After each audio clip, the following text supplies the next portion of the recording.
Hi everyone, this is Arpad making daily videos until our school community reaches 500 members. Here's a tip for you city preppers. A lot of people write in the comments or in the Telegram channel, what should I do? I'm in a big city and I feel and I know what's coming. And the truth be told, that you should probably move, but that's a bigger step. And to prep, is usually something that you want to be accumulative about. So, I mean, we discussed, or I see people discussing like quail on the balcony and everything else. And there's definitely exotic solutions like that, but you got to start from the basics. Now, when you prep, you could go out of your way and come in and bring in something very new to you, like raising quail, but it's going to be, foreign to you, and it needs a lot of preparation and commitment. And then you have all these quail living on the balcony, and it works. It's actually not a bad plan. The thing is that how committed are you to it? So how I see it, you have your comfort zone. This is a circle. And then if you just can attach one little thing to that really is almost within the circle, but just kind of adds to it, that's always going to be easier to maintain in the long run. So here's what I'm like, one example that I'm saying here is that, okay, do you eat fish? Okay, well, you eat fish. How about if you eat, do you eat cans of sardines? Oh, you do. Okay, well, that's a lot of protein. So why don't you just stack about 100, 150 cans of sardines, put it in your diet. That way the prepping is really not out of the boundary of reality, and you're going to actually consume that fish anyway, whether something happens or not.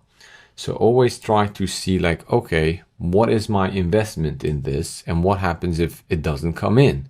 Right? If nothing happens within the next 6 months, am I stuck with all the quail on the rooftop somewhere? Or I just have a stack of food that I'm going to eat anyway, and then I don't need to spend money on it, and more than likely it will go up in price, so I might as well have it now. So think about stuff like you already have, you already want, you already eat, just have more of it.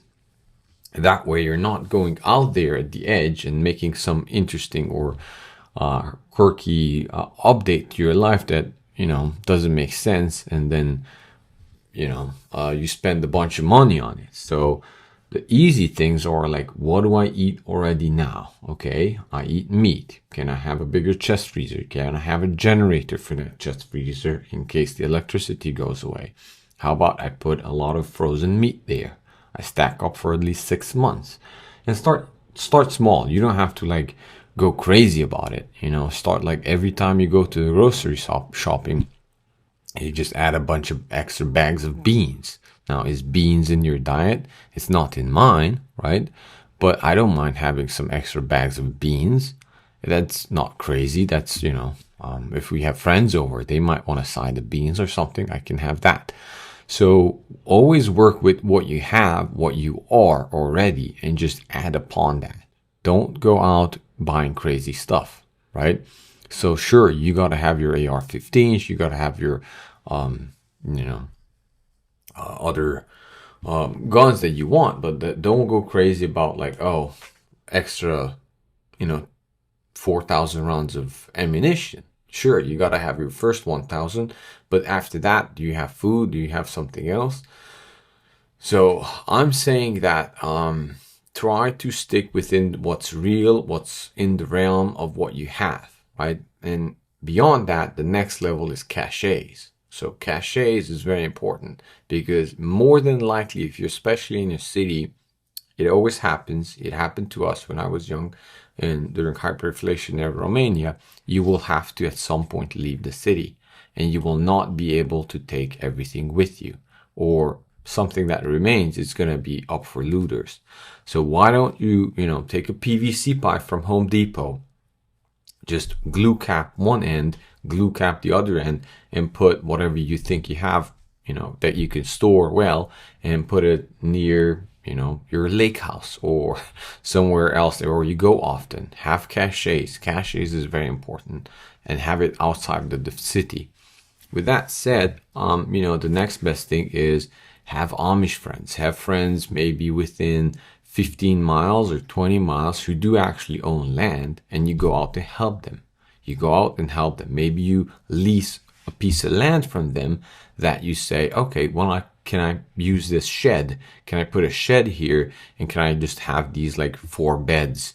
I just want to grow tomatoes, right? So whatever, like have friends, have caches, and have something within the actual realm of normal life that is a little bit extra. That's where you want to start. So, I have told you about multiple wedding rings. Have a bunch of wedding rings. Don't go spending crazy amounts of money, but just regular golden rings that are nothing special, just a band that's very close to the gold price, and you just have like 4 extra pairs. That way you have extra gold. You're not going out of your way, to invest hundreds of thousands of dollars in it, but you at least have that. You can barter with the cans of food that you have. How many cans do you have? What type of food do you have, right? Do you have very simple things like powdered milk, right? Pasteurized powdered milk. Shelf life is huge. It's a lot of protein. Work that into your diet, okay? Can I eat some of it? Do I even eat it? Like, if you go out and buy a bunch of MREs, these pre-packaged meals, and it's going to stick there and it's going to stand there for like 4 years before you use it, you're just spending too much. Instead of that, try to add to existing diet types of food that you would already eat, you would already like. You're not spending extra thousands of dollars, and you can rotate it. The most important thing is that you rotate it. So you have a system where you put the cans on top, you take the cans from the bottom, or vice versa, and you just kind of rotate it into your diet. Now, don't go eating, too many cans of food. Is actually not healthy for you, but you want to have it, and you want to have accommodated to it. I do sardine fast. Sardines, like people complain about mercury and whatever, but actually the sardine oil is really healthy for your brain, your skin. I do sardine fast. My wife and I have big 3 days where we eat only sardines, nothing else. Sardines and onions. You know about onions, right? Half an onion a day. So have that, Since you have that, it's not a big deal for you if something shifts, if something changes. I'm just doing a sardine fast now, right? Everybody eats sardines, so you have that. Don't like sardines? Too bad for you, because it's actually healthy for you. Always stay within the realm of what you have. Just extend a little bit where you have a little bit extra. You have it in rotation, and think outside of your apartment box, okay? That's my tip for today. So more videos to come, and be sure to join the school community, because we'll be talking a lot of interesting stuff there, and meet you there. We talk every second Sunday. All right, bye.